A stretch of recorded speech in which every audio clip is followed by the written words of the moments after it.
Shoutout mga kabayan sa Madrid! So, ngayon po ituturo ko sa inyo kung paano pumunta sa Aluche.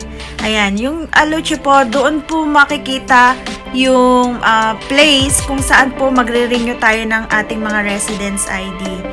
Ayan, so panoorin nyo lamang tong video na to. Enjoy watching!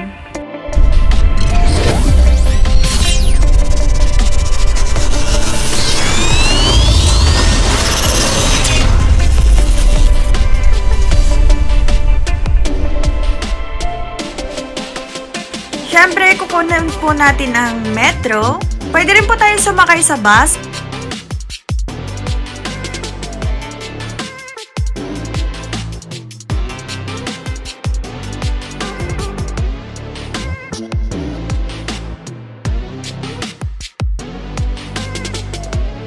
Or sa train dahil meron po yung parada na Aluche.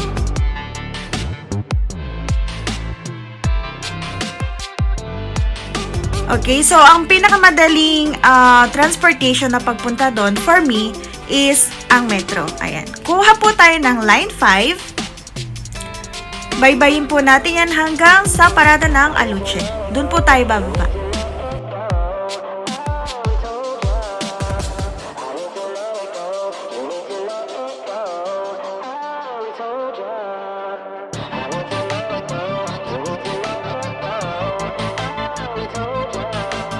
Ang salida po natin ay Avenida de los Poblados. Diyan po tayo lalabas.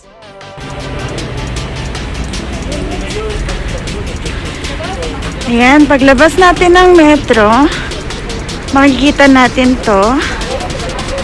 Meron ditong train station at saka gasolinahan.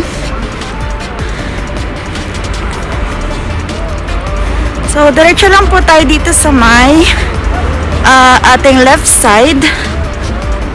Ayan, nagyayelo yung fountain.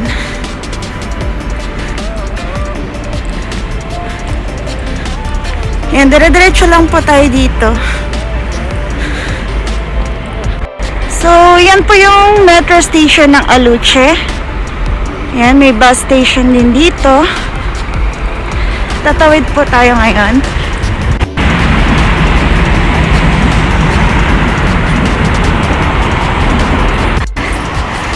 Ayan, dire-diretso lang po tayo dito.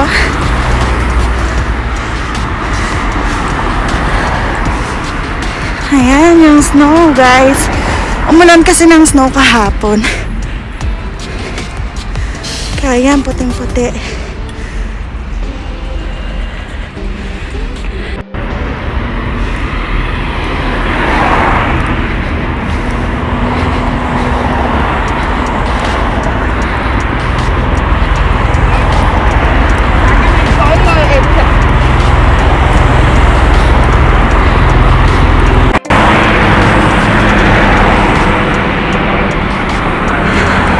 Yung kulay dilaw na po yan na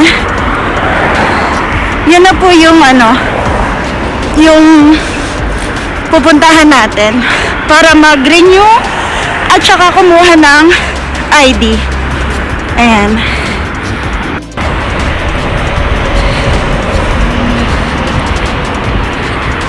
Pagdating natin doon sa may kanto, liko na po tayo.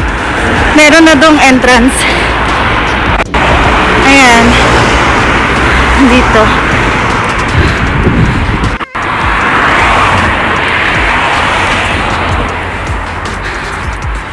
Ayan, walang pila ngayon. Normally, hanggang dito yung pila eh.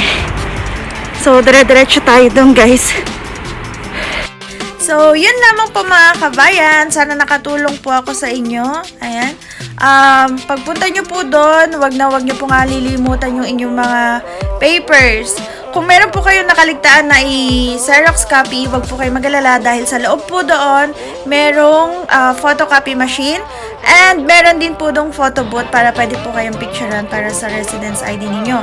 Kung mahaba naman po yung pila at kailangan nyo na mag-CR, meron din doon sa may dulo lang. Tanong nyo lang doon sa may polisiya doon. And also, yung inyo pong kahit screenshot lang po ng ng sita nyo for that day. So, yun lang mga kabayan. Thank you. Bye-bye.